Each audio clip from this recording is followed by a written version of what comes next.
Hi, everyone. Partial Prophet here. Thanks for tuning in. So I wanted to remind you that we know in part and we prophesy in part, just as 1 Corinthians 13:9 says. So everything I say in this video, take with a grain of salt, I guess. I'm not saying that I know for sure. These are just ideas that I had for my studying. Okay, so what I am covering today is the 3 supermoons in 2019, and what I believe is that they represent Trump, Jesus, and the Antichrist. And so I will explain why. We will go through each of the moons, and I'll explain why I feel like they are giving us a picture of Trump, Jesus, and the Antichrist. Cool, huh? Okay, hang on here. Okay, so how many supermoons in 2019? Okay, so it says we will have a series of 3 full supermoons on January 21st, February 19th, and March 21st. Okay, so obviously we already had 2 of the moons, and then we got one coming up. So anyways, so I think this is a picture of the supermoon over New York from February of last year. I don't know how well you can see it. Okay. So let's see what the Bible has to say about the sun and the moon and stuff like that. Okay, so in Genesis 1:14, it says, "Then God said, 'Let there be lights in the expanse of the heavens to separate the day from the night, and let them be for signs and for seasons and for days and years.'" Verse 15, "And let them be for lights in the expanse of the heavens to give light on the earth. And it was so." Verse 16, "God made the 2 great lights, the greater light to govern the day, and the lesser light to govern the night. He made the stars also." Okay, so that's from Genesis 1, the story of creation. And so I wanted to step back to verse 14. Did you get that? Okay, so in verse 14, it says that the lights in the heavens are for signs, seasons, days, and years. So they are for signs. Okay, so God is, he said in Genesis 1 that he's going to give us lights in the heavens to give us signs. And so, and Jesus said the same thing too in Luke 21. Okay, so in Luke 21, Jesus is talking about the signs of the end of the age. So a lot about signs. Okay, so here's what he says in verse 25. "There will be signs in sun and moon and stars, and on the earth dismay among nations, in perplexity at the roaring of the sea and the waves." Okay, so definitely signs in the moon. Okay, so that's why we're looking at these supermoons. So the first moon was January 20th, 21st, depending on where you're at in the country. And it is called the super blood moon. Okay, wait, I gotta get this right. Super blood wolf moon eclipse. Kind of a long name, huh?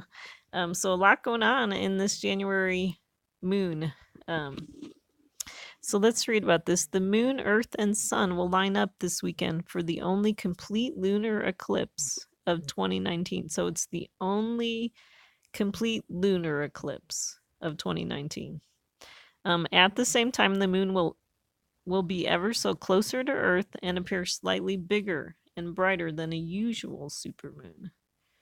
Okay, so then we'll keep reading. A rare total lunar eclipse on January 20th, combining with supermoon, will result in a phenomena that the astrophysicists call a super blood wolf moon. Whew, long name. Okay. So let's think about this. Okay, so first of all, it's a lunar eclipse. Okay, so I looked that up. An eclipse is in which the moon appears darkened as it passes into the Earth's shadow. Okay, so it was kind of interesting if you watch the time lapse of the supermoon in January. It's kind of like you have 3 phases going on. And so it's like first there's the eclipse, and then it turns to blood. It turns the red color, and then it's kind of back to normal where it shines like the sun and it's really bright. So three phases, and like the first one is the eclipse. So what's interesting is that this happened on January 20th, or 21st, depending on where you're at. But the significance of January 20th, I don't know if you recognize this, but that was the 2-year anniversary of Trump's inauguration. Very important, because one of the reasons why that's important is because the 2-year date seems to kind of show up in prophecy. It shows up in the story of Joseph when after 2 years, after the cupbearer forgot about him, 2 years later, Pharaoh had a dream, and then Joseph got out of jail. So kind of important. A 2-year anniversary is kind of important in that story. And then also in Daniel 2, Nebuchadnezzar has a dream, and that's in his 2nd year. So we see that showing up in scripture. So could be significance that we are now in the 2-year. We had passed, it could be significant that we have passed the 2-year anniversary of Trump's inauguration. So, I mean, we're kind of in the 3rd year of Trump, depending on how you want to figure it out. We started like the 3rd year on the 21st of January. Okay, so then, so this moon was called the Super Blood Wolf Moon. So let's unpack this. Okay, so one of the things that I was thinking of, back to those verses in Genesis where God talks about the greater light, which we know the greater light is the sun, and then he talks about the lesser light, which, we know, well, we think is the moon. We think he's talking about the moon. And the greater light is to rule over the day, and the lesser light is to rule over the night. So one thought I had on that was, what if the sun is a picture of the Messiah, is a picture of Jesus, and he rules over the day? So when Jesus comes back and we're living in the millennial kingdom, that can be considered the day, because it's going to be bright, because we're going to have Jesus's light shining. It's going to be bright. And what if the lesser light, the moon, represents, so I'm thinking it represents Messiah ben Joseph. So I don't know if you're familiar with this, but the Jewish rabbis have found in their study of scriptures kind of this concept of, they kind of talk about the idea of 2 messiahs, and what they mean by that is that there's like 2 anointed people that kind of come in a row. And anointed, I mean, Messiah can mean anointed too, and it has to do with God appointing these people, giving them a job, giving them a position. So don't read too much into it. Don't don't think that they're saying these are both, like the Christians believe that Jesus is God. I'm not saying that the Messiah ben Joseph is a God, especially because I'm about to tell you that I think the Messiah ben Joseph could be Trump. Okay, now I do not believe he's God. I do not believe he's equal to Jesus at all. But I do believe that he's an anointed one. I do believe that God has given him his position. I do believe that God moved the heavens and the earth and the earth to get Trump to be president, because it was sort of a miracle that he became a president. And so I do think it's possible that he is this Messiah ben Joseph character. And the Messiah ben Joseph character that the rabbis believe, he comes before the Messiah ben David, which we believe the Messiah ben David to be Jesus. He comes beforehand, and they actually think like he goes to war and he gets killed, and then the Messiah ben David has to raise him from the dead. And so there's actually, in the Bible, there's actually a lot of pictures of like twins, two babies being born at the same time. Um, we have the whole story of Elijah followed by Elisha, and then we have John the Baptist precedes Jesus and he prepares the way for Jesus. So this whole idea of two messiahs, um, the rabbis are really seeing this out of the scripture.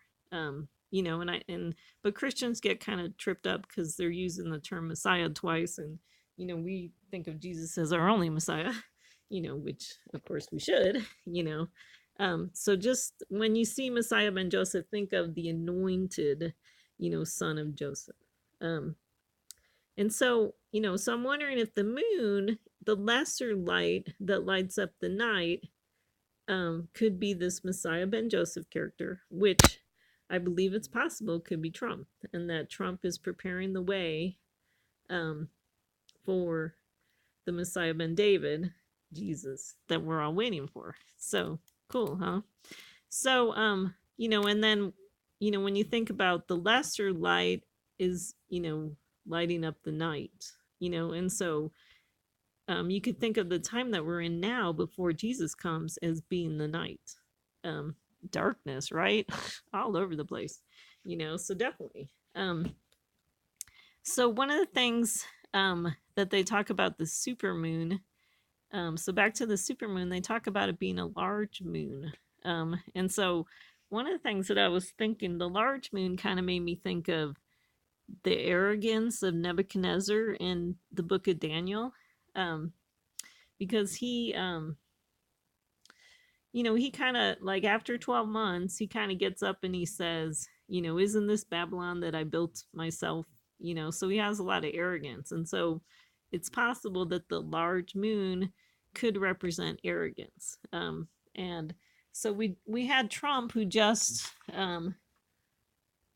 got up on Saturday. Let's see, when was that? Yeah, Saturday, March 2nd at CPAC, and I mean, that was a lot of what they wrote about him, just, how he was kind of boasting about everything. Um, kind of his personality. So, so maybe the largeness of the moon represents arrogance. Another thing is it talks about the moon being dark. I talked about kind of the three phases. Um, and so it gets dark when the Earth's shadow crosses over the moon. And so I'm kind of wondering if, so what we're seeing right now, like, so let's say we believe that Trump was anointed by God to hold this position as president. And, maybe God gave him a little bit of gifting to do this or whatever. But what we're seeing is that, okay, so let's say, what if we say the earth could be a picture of America, let's say. And so let's say that the people in America are like casting a shadow on the moon, are casting a shadow on Trump, and he cannot get anything done because the people in America are, well, what have we seen for the last 2 years? They've been trying to find Russian collusion. They've been trying to get people to speak out against him. They're trying to find, something to complain about him, something to get him thrown out of office. And I mean, just since day one, the Democrats have been fighting with him. And so he hasn't been able to get anything done. And so I kind of think the darkness of the moon, the shadow of the earth on the moon, could be a picture of how it's very difficult for Trump to get anything done because of the opposition. And even sometimes people from his own party, won't help him out. And we could have got Obamacare overthrown, if it weren't for some of the Republicans. So, or one of them, or whoever, so that's a possibility. And especially now we're seeing this kind of revving up. We're seeing the opposition just really going crazy. And I mean, so even on President's Day this year in February, we had all these people protesting. Um, and so they're really wanting to get rid of him. They're really not happy with him at all. And especially, I guess he kind of got in trouble when he declared that national emergency, because it just really got under the skin of the people that don't like him. They felt that was arrogant. Um, they, um, you know, what do they call it? Trump derangement syndrome. They just are going nuts, and so they really want to get rid of him. And so it's hard for him to get anything done. And then I also think, so this is called the super blood wolf moon. I think the idea of wolves howling at the moon, I think that is a great picture of Trump's, opposition, howling at him. Just he can't get anything done because of these wolves, And so I think God could be putting a lot of pictures into this supermoon, about Trump. So let's see. So like I said, on January 20th was the 2-year anniversary of Trump's inauguration. January 21st was Tu B'Shavat on the Jewish calendar, which is their holiday called the New Year for trees. And so it's possible that another thing that we're seeing in this moon sign is maybe a changing of the seasons. And so in Daniel 2:21, it talks about, Daniel says, it is he who changes, he's talking about God now. It is he who changes the times and the epochs. He removes kings and establishes kings. And so it's kind of interesting that this is the verse 21, because we got that number 21. And so I don't know, maybe if 21 is a picture of changing of the seasons, the changing of the kings. It was interesting because when Trump was inaugurated, we saw 21 or 777 like 3 days in a row during his inauguration. So maybe that's a number that God uses to talk about changing the times and the seasons. And we see that like in Daniel 4, there's Nebuchadnezzar. We see the changing of his season. That, okay, I told you that, in the story Nebuchadnezzar, he gets proud, and then his tree gets cut down, and then we see, because he's cut down, Daniel is able to rise to prominence. And so think of Daniel being the Messiah ben David. So wouldn't it be cool if we are in the season?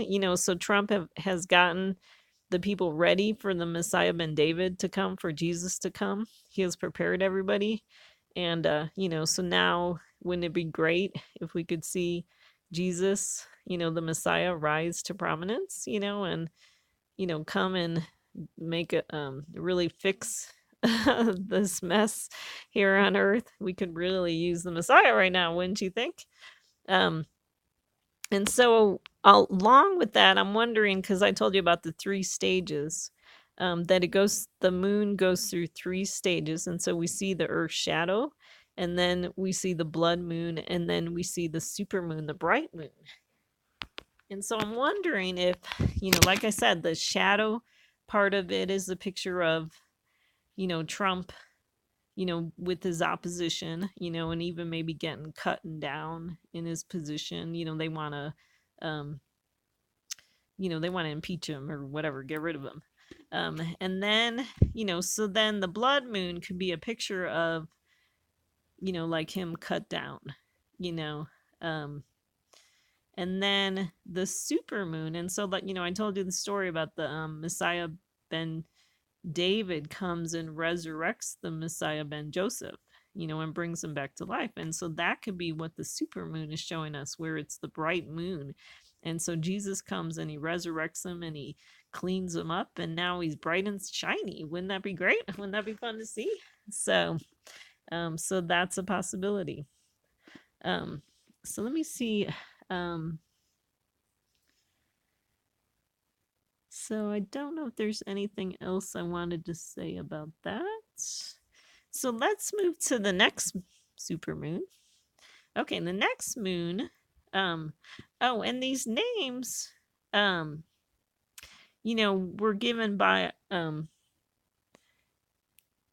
I guess they were given by the Indians. Maybe gave these moons the names. But they've stuck. They stuck with us, and we're still using them. Um, So this next moon, they call it the snow moon, the February full moon. Um, Other names they call it the quickening moon, the storm moon, the hunger moon.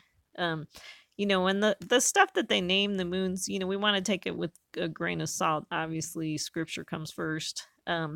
But it's possible that God could use them to give names to these moons that he wanted to use to show us signs. And I mentioned in one of my other videos that um there's a lot of people that don't read the Bible, and so I think God uses the things of man, like kind of works in their heart to do things a certain way, to send messages um that he would want to send. um and so it's possible that he prompted the hearts of these people to name the moons certain things that he was wanting to use, for this day and age. So what's neat, let's read about what it says about the snow moon. Winter is still with us, yet there has been a small but palpable shift in nature. Deep in the earth, life stirs and begins its journey towards spring. The days are a little longer, the birds sing just a little louder. The February full moon is about those small changes that will make a difference in the long term. The small seed planted now that will grow and prosper as spring arrives. Our okay, that's all I'm going to read because I don't like this last part. Okay, so we get the idea where the snow moon is kind of giving us a picture of we're moving from winter to spring. um and then I like kind of how it talks about like the things deep in the earth. Life is starting to stir, and so it gives me that idea of like the seed in the ground is like starting to grow, and then eventually it's going to break through the ground and we're going to see little seedlings. So it's kind of a cool picture of this transition from winter to spring. um Okay, so some Native American tribes named this the hunger moon, others call it the storm moon, a full moon above snow-covered mountains. February's full moon is named after the snow covering the ground. Okay, so I really like this picture of the snow and the full moon being above the snow-covered mountains. Okay, so cuz let's talk about um mountains. Okay, so in Revelation we have the seven churches, and there's kind of a quick reference about the harlot is sitting on seven mountains. So I'm kind of wondering if we can consider um, the seven churches can also maybe be considered seven mountains. And so I'm wondering if when the Messiah comes, he's going to bring snow to the mountains. He's going to snow on the mountains, make them white. And so the seven churches of Revelation, Jesus is going to come and he's going to clean them up. Um, so so I like that picture. I mean, it's real. If you live near mountains, what it's like when the mountains get snow on them. They're so pretty. I mean, I just love snow. It covers everything and it makes everything look pretty. So and the other thing they say about this supermoon is that February 19th, tonight's super snow moon will be the biggest supermoon of 2019. So the biggest one. Okay, so we got this moon in the middle that's the biggest. Okay, the biggest supermoon. So definitely could be a picture of Jesus, being the biggest. Okay, so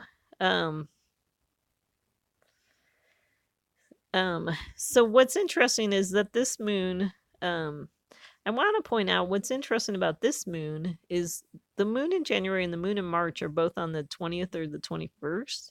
And this is the only supermoon that's on the 19th. So that is very fascinating, the date itself. Okay, so the date is 219, February 19th. Well, so what's fascinating about that is that we are in the year 2019. So, the supermoons on 2/19/2019. So you got 2/19/2/19 like twice. So I was trying to figure out what 2/19 could represent. I looked up. I don't really know all the number stuff, but I did look up Luke 2:19, and that has Mary pondering these things in her heart. Before Jesus was born. And so I like that because it kind of goes with the idea of signs.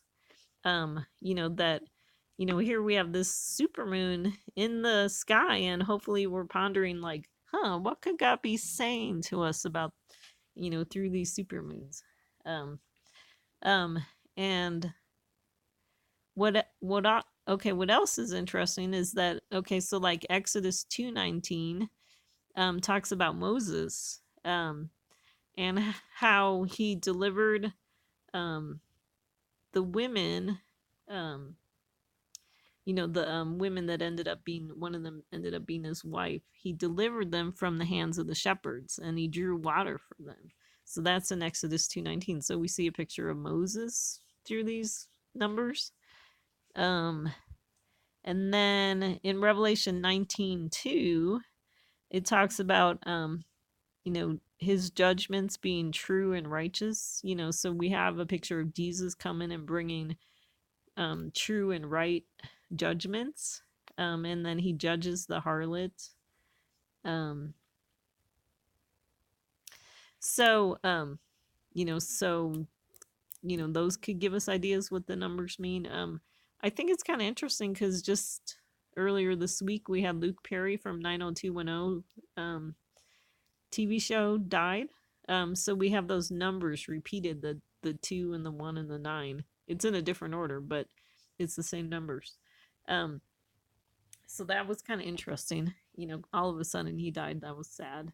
And then what I thought was really interesting is that 19 days after this snow supermoon is March 10th. Okay, and so that is Sunday. So, high watch day. Okay, and there's actually other things going on. I won't tell you about them now. That are going on that make Sunday a really high watch day. So, something to keep in mind. We'll see what happens. High watch day. So, anyways, and so, so the snow moon happened on Purim Katan, which is so we're kind of in the middle of the leap year on the Jewish calendar. And so it's kind of like we have 2 Purims this year, okay?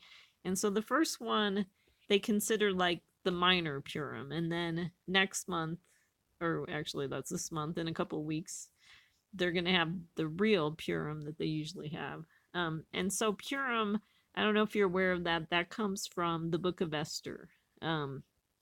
So they actually read the Book of Esther on that day. And what's kind of interesting too is that, so they throw in an extra month to kind of help their calendar balance out with the lunar calendar, I think, if I get that right. So they throw, they have a leap year, they throw in an extra month, and it's the month of Adar. And so they have Adar 1 and Adar 2. And so you can consider Adar 1 like the 12th month, and then you can consider Adar 2 the 13th month. Or you could, I think you could do it the other way, consider even though it'd be kind of out of order, consider the first Adar the 13th month, because that's the one they consider that they kind of throw in, and that the last month they consider, to be the regular Adar, because that's when they celebrate their feasts and stuff like that. So we're either in so in February it was either the 12th month or the 13th month. I like the idea of the 12th month if we're, so that would match with Oh yeah, so if you add 219, add those together, that comes up to 12. 9 plus 1 plus 2. And the same with 2019 is 9 plus 1 plus 2 is 12. So it would match, if we consider this Adar to be the 12th month. So, um, and then Adar 14, you got the 14, which is 7/7. So kind of interesting, an interesting date. And so let's talk about the snow in the mountains again. So Isaiah 2:2, I'm going to read it to you, and it's interesting because it's repeated in Micah 4:1. So this must be a really important verse to God, and I think it's because we're talking about Jesus. So it says, "Now it will come about that in the last days, the mountain of the house of the Lord will be established as the chief of the mountains, and will be raised above the hills, and all the nations will stream to it." So we have this picture of, like the mountain of the house of the Lord being the chief of the mountains, and so, if we see mountains as being like God's congregation, the seven churches of Revelation, the seven congregations of Revelation, then we have the congregation that Jesus sets up, and it's going to be the chief of the congregations. you know and so, there's the concept of the mountains in the prophets, and then, like I said before, the snow kind of represents the winter before the spring. And I don't know if like snow, if winter, I mean, could be a picture of, I do kind of think there's a picture of like um kind of being in exile is winter, and then spring is, a celebration of freedom and stuff like that, like we see in the Passover um feast, the whole concept of freedom, being set free from slavery to Egypt. That's celebrated in Passover.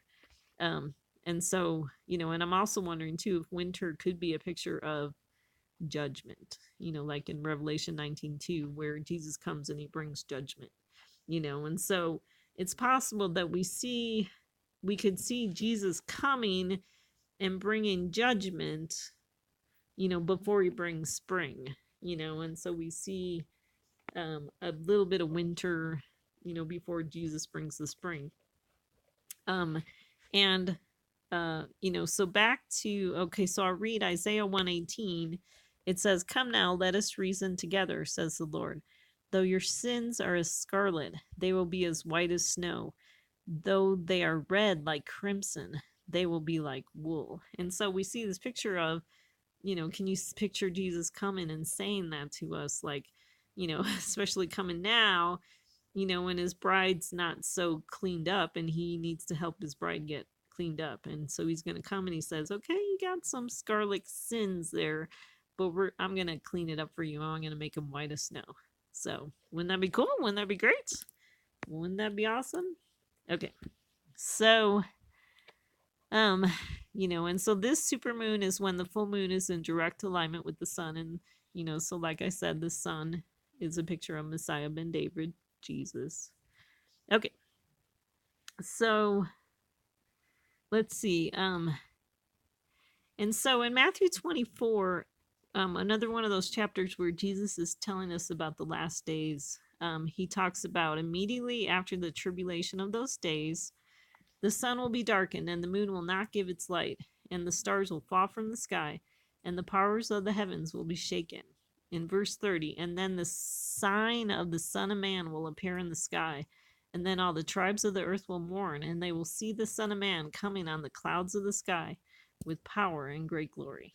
Okay, so one thing I wanted to bring out about this is, okay, so it talks about immediately after the tribulation of those days. Okay, so I had talked about before, and I might talk about some more, where I believe we have been in tribulation and that I believe wrath is coming. And so I don't have to wait 7 years for this verse to be fulfilled. Like I said, I feel like we've been in tribulation, and and so So we could be seeing the fulfillment of this verse now if you believe that God's people have been in a tribulation, and that there's going to be, when Jesus comes, there's going to be a reversal of fortunes. And so instead of God's people going through tribulation, God's enemies are going to be going through tribulation.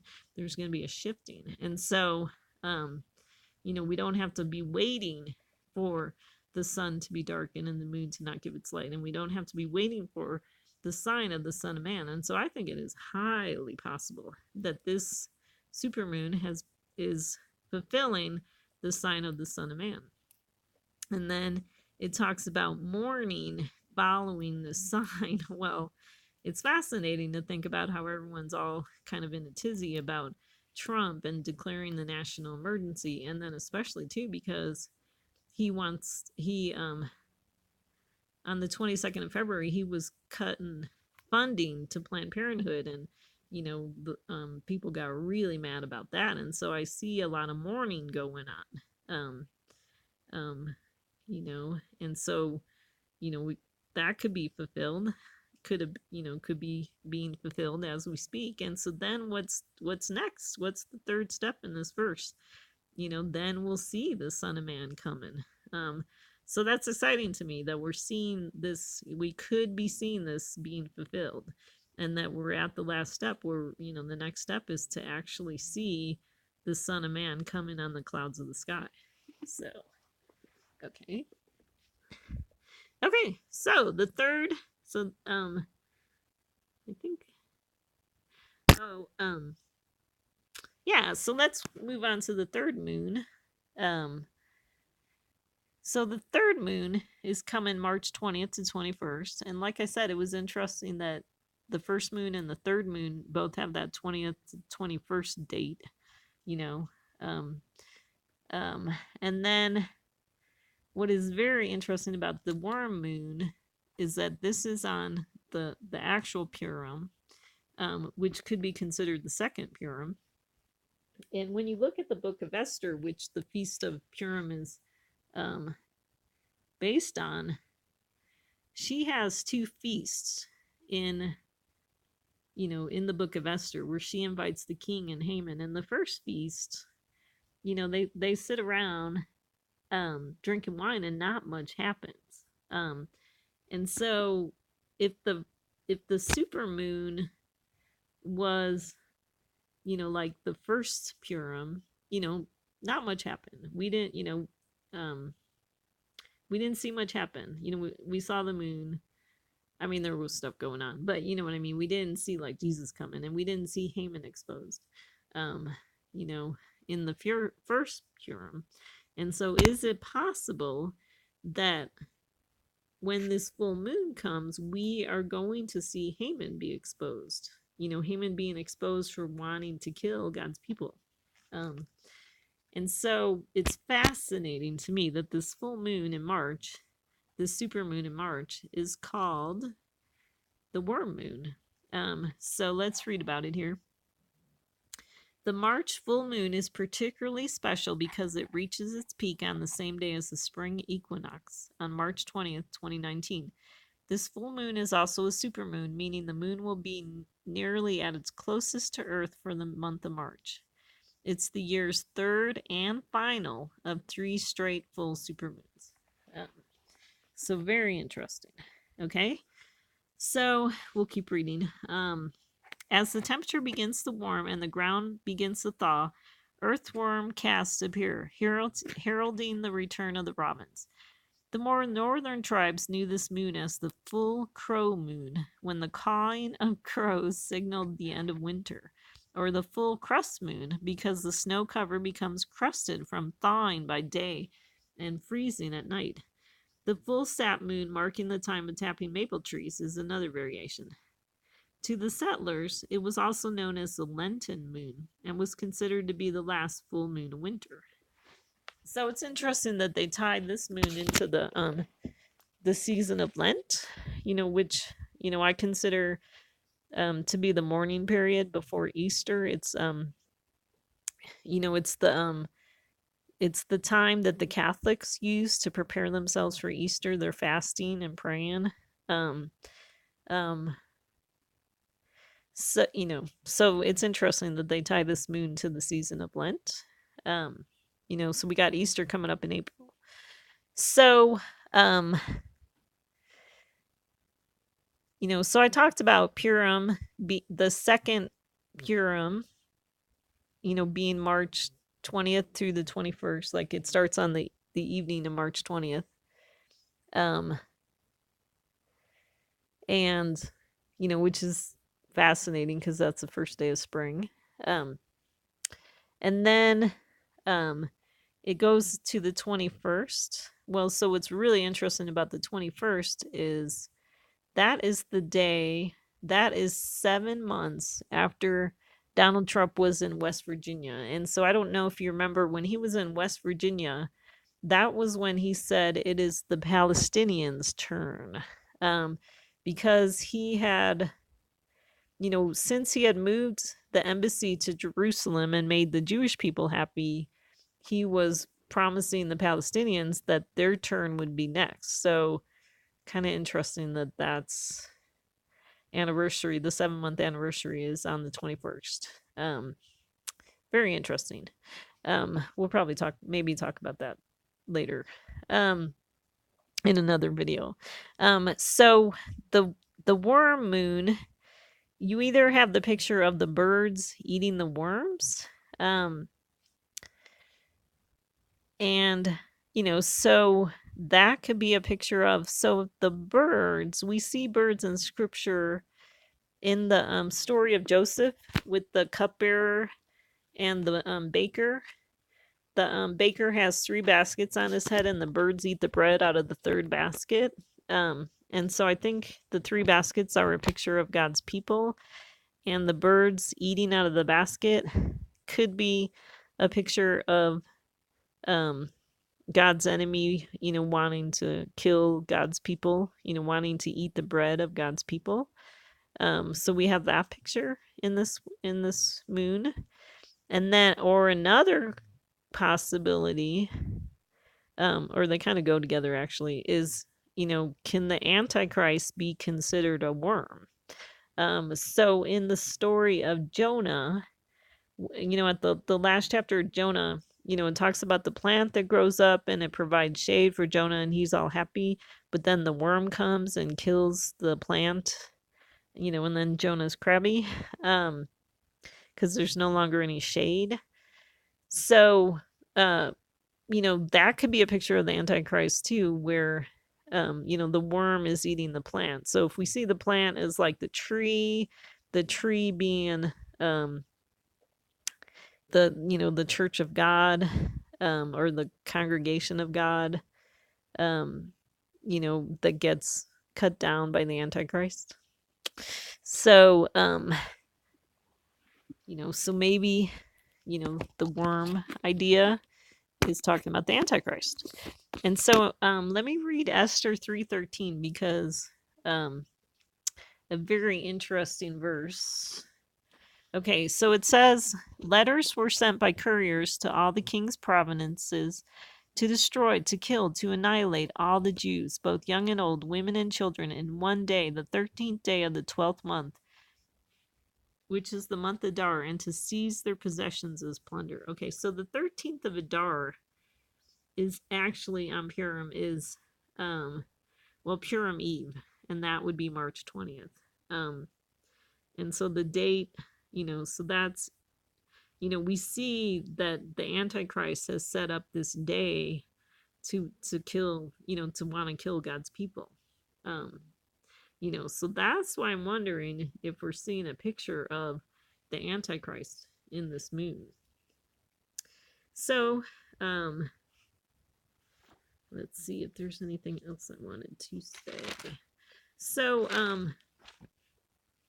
and so this 13 Adar, remember I said we could call this second Adar like the 13th month, and so actually the 13th of Adar, Purim Eve, can be considered the 13th of the 13th, which definitely can relate to the Antichrist.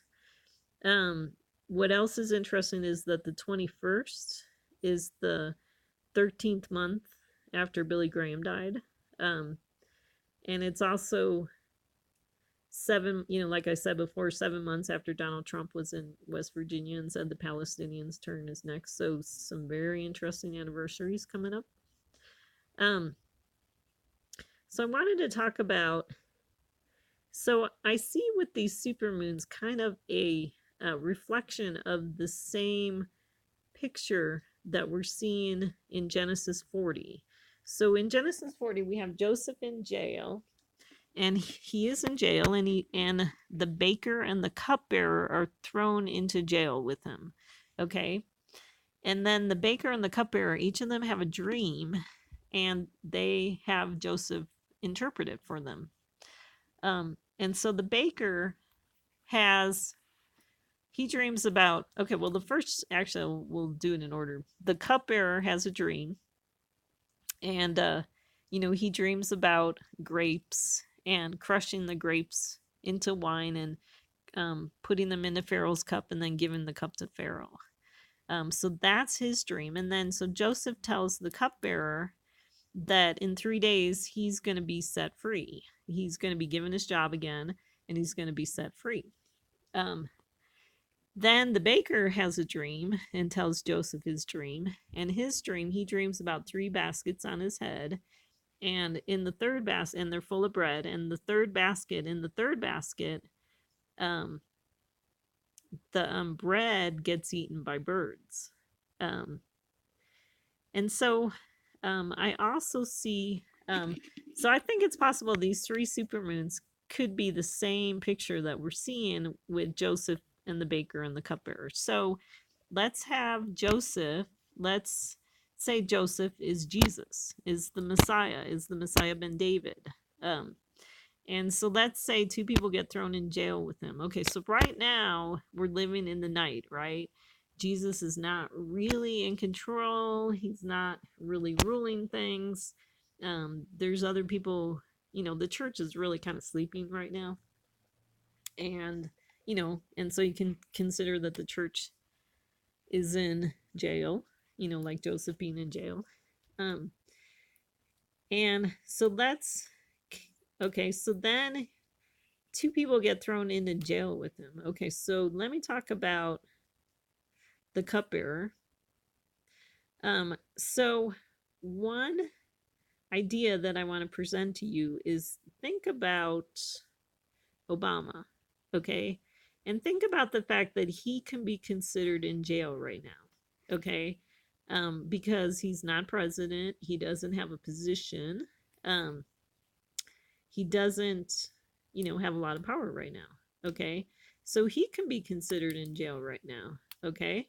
So then let's consider Trump, that he could be considered in jail right now. Like up to this point, I don't know what date you would kind of say, but maybe, up till, January, he was doing well as president. He was getting things done.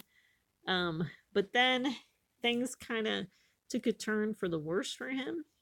And, now he's really been just suffering a lot of persecution, not able to get anything done. Just people left and right. He's got Michael Cohen turning against him, so he can be considered in jail. So let's say you have these 3 people in jail. And so Jesus says okay, so what if we consider Obama? Like, obviously, you could decide if I have this right or not, but what if Obama is the cupbearer? And so the reason why I say that is that I'm kind of wondering if you got the body and the blood of Jesus, okay? And so I'm wondering if, the blood is the wine. I'm wondering if the wine represents Christianity, represents the Christians, okay? And, so like, Jesus, like has Christian blood running through his veins, you could say, or something like that. That the Christian church keeps him going. Because obviously, Jesus is, he's, Christianity and Jesus are very closely connected. And so we have, so we have the cupbearer, Um, and there's another story in the Bible that kind of talks about like drinking wine. And so in Daniel we have two kings, I guess. One of them is Nebuchadnezzar and one of them is Belshazzar. Now Belshazzar, he comes and he drinks wine. This is in Daniel 5. And he's drinking the wine and he's praising like all these, you know, little gods with a little g gods. Um, and Daniel comes and gives him a message. Well, he sees the writing on the wall, and Daniel comes and interprets it, and so he ends up losing, you know, his position. And Daniel rebukes him because he didn't learn from Nebuchadnezzar. Well, so let's say if we see wine is Christians, this would relate back to the cupbearer. Could be a picture of, you know, the Antichrist wanting to kill God's people, and so I believe it's possible that Obama could be given um, maybe 45 more days to get back in power. In Revelation, we have the 7 kings, and then there's an 8th one that comes who's part of the 7. And so he was the 6th king. Obama was the 6th president. Um, Trump is the 7th president. And then there's the one of the 7 comes back to be the 8th one, you know, and so that could be Obama coming back for 45 more days. And so he's going to be drinking um you know um so I think it could be a picture of Obama gets his position back for a short amount of time, because we know that, you know, America needs to be judged, and so God might allow Obama, who I believe could be the Antichrist, will allow him to come back into position, you know, come back, give him some power again. Oh, just like Haman in the book of Esther, gets, you know, risen to power, and then Haman's able to, you know, like kill God's people. Um, you know, but remember all the good stuff in the book of Esther, how there's the Mordecai who's definitely the Messiah figure, the Jesus figure. You know, he comes and he helps them out, you know. So remember the good stuff. Okay. So I mean, if you follow Jesus and Jesus is your Messiah and you have repented of your sins, I don't think you have to be worried about Obama coming back to power. But you might want to be aware that it's going to happen. But we're looking up. We're looking for Jesus coming. Okay, right? Okay, so then let's talk about Trump. Okay, so maybe Obama is the cupbearer, and so in 3 days, whenever you start counting the 3 days, which is funny because 3 days from now is the 10th, but I don't know if that's 3 days. I think it's probably 3 days after Jesus comes, and then he says to Trump and Obama, in 3 days, Trump's going to be, you know, he's going to lose his position, and Obama's going to gain a position. That's what I'm wondering is possible. And so, although it is funny that 3 days from now is the 10th. I mean, that's just kind of funny. Okay. Which, by the way, today is the 777th day of Trump, which is just fascinating too. So, anyways, so the baker. So let's look at. Okay, so it's possible that Obama is the cupbearer. Another possibility, which you could think about, is maybe the cupbearer is Netanyahu. But then that wouldn't really kind of match, where I think the blood represents the Christians and the bread represents, you know, the Jewish people. You know, so maybe it's the other way around. But then this idea that I have about Trump being the baker wouldn't work. But so let me explain that to you, and then you could sort it out and see what you think. So the baker has 3 baskets of bread on his head. And so what's interesting about that is that the Bible talks about like the 3 heavens. There's kind of like 3 levels of heaven. Paul talks about going to the third heaven. Um, and so I'm kind of wondering this basket of bread, the three baskets on the baker's head kind of represents the three levels. And so what I believe is that God has three sets of people. He has the Catholics, the Christians, the Protestant Christianity, and then he's got the Jews. And so um, so you could put them in any order that you like.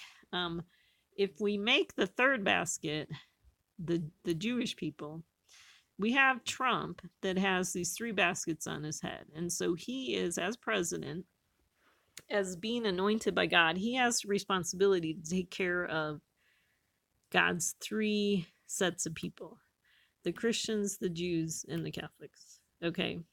Or, the Protestants and the Jews and the Catholics. Okay.